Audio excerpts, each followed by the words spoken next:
मा बुंगोन ना बेबायदि फानलायनानै जेबो मुलाम्फा गैया दायनिगिरिया सोर सिखावखौ सोर खालामदों दंफांखौ सोर दानदों हाग्राखौ सोर धंस खालामदों बिनि थाखाय माने इन्डिपेन्डेन्ट माने आनबायासै मोनसे तदन्त इनकुवेरि जानांगोन मोजां इनकुवेरि जानांगोन मोजां इनकुवेरि जायाबा दायनिगिरिया ओंखारनाय नङा दा बेखायनो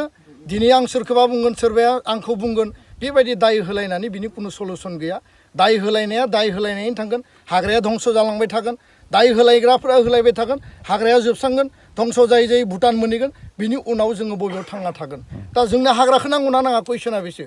जोंनो बे ओनसोलखौ जोङो